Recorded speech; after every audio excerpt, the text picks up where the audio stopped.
How do you make a comic moody? Add rain. Rain looks super cool, but it's a pain to draw and especially to ink. In the old days, whiteout was used, but these days it's not that hard to do digitally. One of the best artists at drawing rain is Romita Junior. He loves it. In this interview book alone, there's 9 pages of rain art. So let's start our analysis with him. What do we need in a rain drawing? I'd say we can split it up in these 4 areas. Rain in the background, rain crossing the character, raindrops on the things, and water drooping down the shapes. So what if the front rain crosses in front of a black shadow? Bye bye rain, right? There's these 2 options. The black line turns into a white line, easy to do with a mask layer on the front rain. Or you keep the black line but add some white next to it. A good trick here is to copy the whole front rain and turn it white, then nudge it to the side a bit. This is how most artists do it. Of course, back in the old days, they had to do it old school. Check out how JR draws it, and then Klaus Johnson makes the shadow decisions. Thank you, Klaus. Here even the lines are drawn with some kind of grizzly pen that gives it some texture. And this is all white ink over the black background. For the raindrops, JR has a very recognizable bubble line and circles on the top part of all the shapes. Looks fantastic if you ask me. Same style on the ground here.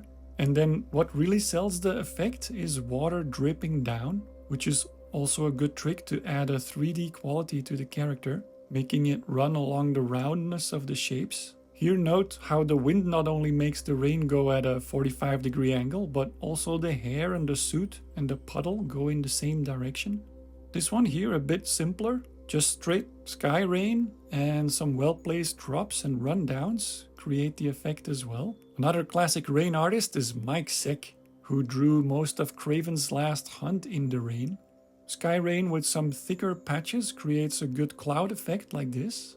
Nice negative space stripes. But where he really uses the rain effect well is in his camera angles. A great total composition here where we feel the vantage point up in the sky to give it a sense of distance. And this one-point perspective looks really cool as well. It's almost as if they are action lines that add to the dynamic. Here another good way to draw the drops. And a classic way to draw a puddle of water here with those vertical lines symbolizing the reflection of the buildings.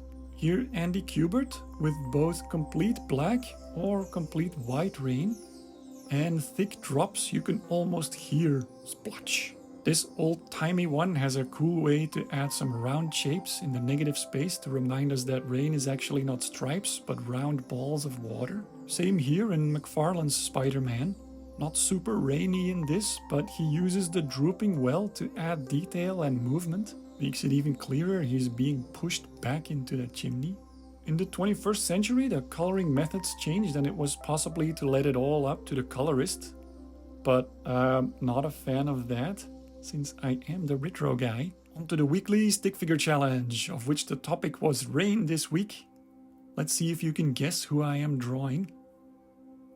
It had to be a trench coat dude, and I didn't go with my first idea, which was Gambit. So I am drawing the image version of Gambit. Grifter! Very cool Jim Lee Wildcats character. Okay, let's get the color done first. Pretty dark. Then add the drops on just the right side of the whole shape, because my rain will come from the right. And I'm using a special brush from Kyle's manga brush set. It drops a whole bunch of lines. But make sure to keep pressing the shift so the lines stay parallel, otherwise you get this. Rotate and duplicate the layer. One for the back rain and one for the front. And this time I turned all the front rain white, nudged it a little bit down, and it looked cool. And another layer for the raindrop color. I played with the transparency and deleting parts of the rain a little, and it worked well. One more for the dripping water, which is also being blown to the left. Yeah, I'm very happy with this. Even the next day when I'm recording the voiceover, I still love it, which is rare. And the original, of course, was from JR, although this was an example of the modern coloring style. A record number of participants to the challenge this week, so let's check them out. Arnav with a Kamen Rider. I know this hero well from watching this on TV with my son here in Japan back in the day. Good improvements from the last entry. This figure is more solid and two-dimensional. Nice consistent flow in the strands with the rain. But the figure is a bit too straight. Even in a standing pose, try to find ways of twisting the parts so they counter each other. Because even when you draw a trench coat, always start with the underlying figure, because somehow it'll show through. But I like the abstraction in the rain and the lightning, it fits well. Super Avner with a very cool Hellboy.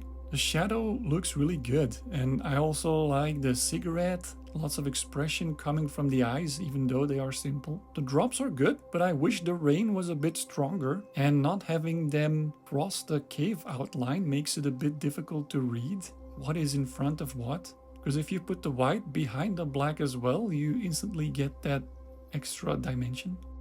This Sin City from Gerald is very cool. This is old school pen and ink. And yeah, that Klaus Johnson white ink style looks cool. Very fine inking, powerful stuff.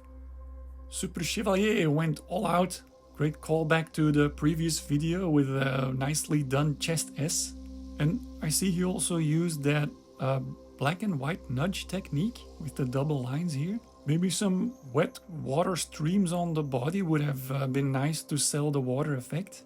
Great detail on the little circles. I almost missed it, but it's a nice touch. Yeah, clothes are hard, especially without reference. So if there is a complex part like this, I would recommend looking at some pictures to see how the folds would fall.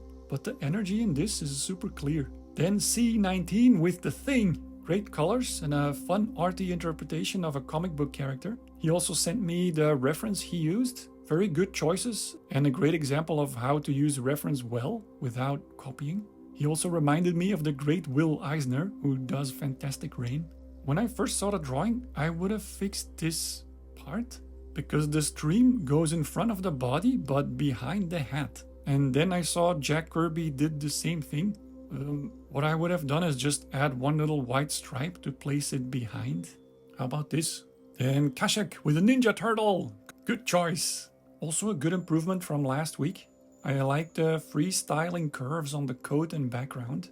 Funny ninjas and shredder appearance. I would have gone straight with the rain lines though. That could have been a nice contrast with the curvy body and then those hard diagonal lines. Then Raoul with a nice Sin City inspired one. Oh rain, rain! Good to have the drops just on the right side. And these vertical lines could be buildings or background, but if they are rain, I would have kept them all at the same angle. These thick white stripes look best, so maybe having less rain but all in that size would have been better. I feel the non-rain version has more impact though, because there's more contrast. Coben's this week has a great mood. The super vertical stones and rain give it almost an abstract feeling. These effects work very well to sell the rain effect. This a bit less. It could use some more variation to make it look like random rain. Clouds look good, and I like that the colors make you feel it's day, but it's still gloomy. George's first entry, also a Sin City one. Great mood and lighting. Love the ground puddles. I'm not sure why the rain is not going in parallel lines. It feels a bit too different. Rain can go in a curve with the wind, but these are some sharp angles. And yes, I now realize I also did that mistake. Even JR adding some angle changes. Yeah, maybe then don't do it in the rain itself. This part though is perfect. Would be a very dramatic panel in a comic book. Then Web Ultra with a very nice spawn. Great dripping effects. Funny that most of us made the rain come from the right, but this one's from the left. I feel it could have been a bit darker. How about this 1 minute trick? Just duplicate the layer and make it very dark. Then erase some highlights with a soft eraser. This anatomy is really good. Having the head in this smaller size gives it a mature and realistic feeling. Good stuff. Last one is Warren's. Now that's a moody Batman. Great solid strong figure. Nice white highlights and good call to make the eyes even brighter than the rain. I love it. If anything, like before, a bit more diversity in the spatter on the shoulders. And I like that the flow of the rain turns into a front energy thanks to the eyes. Not sure if that was a conscious decision, but it worked out beautifully. Alright, if you're still here, thanks for watching and drop a like if you enjoyed it. I'm gonna keep going with these weekly challenges because it's fun to go into some unexpected areas. Check the link in the description if you want to join in. And also find the links to all the participants' art pages there as well. Catch you later.